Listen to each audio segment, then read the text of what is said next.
Scott, right on the cusp of Fedor's Bellator debut, kind of talk about the feelings of this week. Boy, it's been exciting. I mean, to work, 6-8 months to get this fight together, and to finally have it, being fight week, all the excitement that goes with fight week, it's been a lot of fun, and I'm excited about the fight. I think it's going to be a great matchup. Has the negotiations gone smoothly? I know that there was issues with him trying to work with the UFC, even the promotion that you used to have to do in Strikeforce. How is it this time around? I mean, honestly, it's we kind of talked about a deal, and then we got some lawyers involved, and that's when it kind of got hung up. And then what happened was I honestly jumped on a call with Fedor. I said, Fedor, just get on a call. And we had a translator, Tanya, who was here with him, and we hammered it out in 45 minutes. It was really simple. It was just the translation issue, and I think some of the cultural issue and some of the language issue that was, I don't know, like we hired a lawyer in Russia to represent us, and it just kind of got hung up, and it took 3-4 months of that back and forth. But once we got through that and just really just started talking directly. 45 minutes later, we had the deal, and then we inked it within a couple of days. I think the intriguing part of this, from a fan's point of view, is we don't know what version of Fedor we're going to see. Has the game caught up to him? You spent time around him for a big portion of his career. Just kind of feeling him out this week. What are you expecting to see out of Fedor? I mean, I think he's excited. I think he trained hard. I mean, not that he didn't train hard for his other fights, but Matt's a big, tough kid, really athletic. I mean, people underestimate how athletic this guy is, and he's got a big punch. And I've always said, look, this is an even fight. To me, it's 50-50. It's going to be whoever gets there first. So, to me, I think Fedor's excited. I think that you'll see a great matchup on Saturday night. That's really what all I got to say. I think the results will definitely dictate kind of what happens next. But are you envisioning this as a one-off, or are you thinking this is a multi-fight partnership with Fedor? Well, we have a multi-fight deal in place, so we'll honor our deal, and I'm expecting that he's going to want to honor his deal. And I think we're going to be in the Fedor business for a while. Feel like for heavyweights, you've got Fedor, you got Mitrione, and a couple others. Are we going to start seeing a renaissance with the big men in Bellator? Yeah, I mean, if you look at the guys that we have under roster, and then when I look at the landscape of the heavyweight division, we're in the process of building some new guys. I think some really, really tough guys that will be the future of this company as far as the heavyweights, But, right now I think we're going through a transition period, and we're still doing, a little dance with Minikov, so we'll see what happens. But to me, this is our heavyweight fight. This is really the Bellator heavyweight championship fight.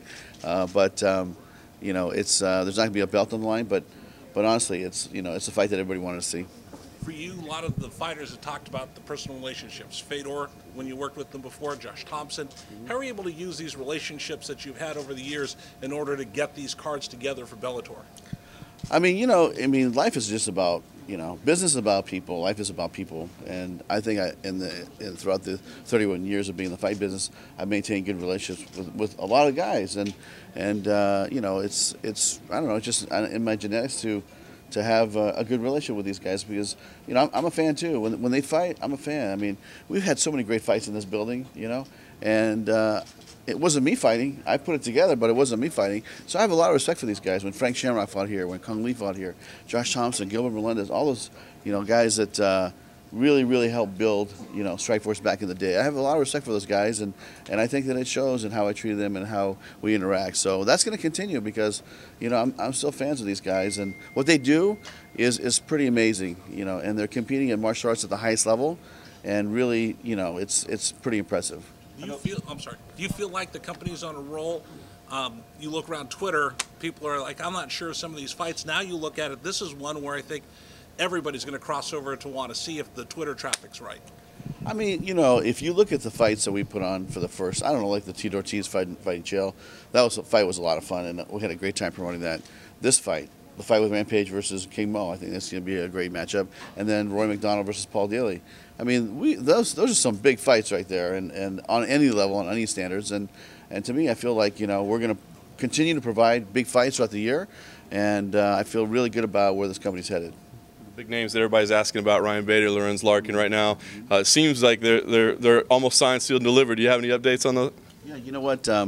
We're still waiting for the response back. I mean, we sent in an offer, and I think they have a certain amount of days, business days to respond. So we're still waiting for the response, and that's on Bellator. On Lorenz, we're still talking. In fact, I might be talking to Audi later today. But the Bellator situation really is we're just waiting for the response to see whether they're going to match it or not. What do you see, I mean, as you map out the future of Bellator, homegrown talent versus free agents? I mean, you certainly see it across sports. You bring somebody in from the outside, you end up paying a little bit of a premium for it, it seems. So where do you see, striking that balance? I mean, I've always said, we got to build the roster from the ground up. We have to do that. I mean, if we don't, we're going to be in a big whirlwind of trouble as far as having to sign free agents, and then free agents are more expensive, But to me, I always felt like, look, let's go get the free agents that we want, guys that can move the needle, guys that can put butts in seats, guys that make a difference internationally. Those are all, parts of business that we're growing in. So, or how we generate income. So, to me, if a guy can move the needle internationally, let's be in business with him, or a girl. If they can, move the needle here, at the gate, let's do it. If TV ratings, that's our core business. So, if somebody can do that, then we're going to go after them and sign them. And I think that if you look at the guys that we signed last year, the 5 guys, I mean, Chael, Benson Henderson, Vanderlei Silva, Fedor Emelianenko. I mean, these are big names that make a difference, and they made a big difference in our company. And look at Rory fighting Paul McDonald. People are really excited about that. I'm excited about that fight. That fight's going to be it's going to be an amazing fight. I'm looking forward to it. But it goes back to the commitment. We sat down with Kevin Kay and Viacom. We said, look, what do you guys want to do? And they told me, they said, we want to put on big fights. And I said, okay, well then now we're on the same page, because that's what I want to do too. And they said, and I said, this is what it's going to take, and this is what's going to cost, and this is the investment that you're going to have to make. And they said, go for it. You mentioned international. It's amazing to see how much international growth you've had this year, and it's been announced recently. I mean, do you see this as a global brand? Is that something that's just kind of popped up and made sense, or do you feel like that's where you're chasing? Because obviously it does make operations a little bit more difficult as you're spreading across the globe. Yeah, it is a little bit. It's a little bit harder because we're spread thin a little bit, but we are an international brand already. I mean, I think the work that we're doing in Europe is pretty amazing to see how fast we've grown over there.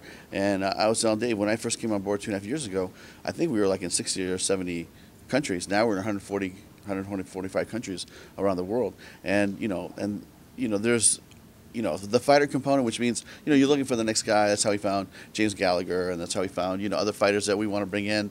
But there's also Viacom owns Channel 5. Viacom owns Spike UK. Viacom owns Spike Hungary. They own Spike, Australia. I mean, so they own these networks, and we're going to go and help them grow Bellator. And really, our fight in Budapest, they're airing Bellator right now Thursdays and Saturdays from 10 to midnight all year long. So tremendous amount of programming. We're going to go out there, and we're going to bring them a Bellator show in April, and I think we're going to knock it out of the park. It's such an interesting time in the sport. I mean, you're talking about growing the brand. I know you can't worry about what the UFC is doing, but do you see a day when Bellator is on par, with the UFC brand in terms of popularity and growth, or maybe even surpassing it?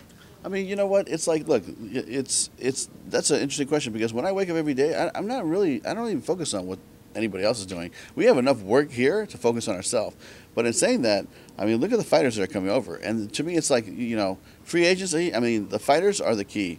They are the product at the end of the day. And we're going to go after every free agent that we can. So, when you say on par, I mean, I feel like we're already on par. I think we're putting on great fights. Our ratings speak for themselves. And, internationally, I think we're as strong or stronger than them in some territories. So, to me, I look at this as a global footprint, and I think we're doing extremely well. Is there a difference between promoting a show like on a Friday or a Saturday? Because I know you do, like, a lot of the big shows have been on Saturdays of late. Yeah, and I think that's because the territory, when you talk about doing a fight here in San Jose on a Friday night, or LA on a Friday night at 6 p.m., that's a tough ask, for anybody to get there, including myself. So, we made a choice to do the big fights on the West Coast on Saturdays. But we will do big fights on the East Coast on Fridays, because now they have 3 more hours to get there. And I think you'll see that continue, though, on the West Coast.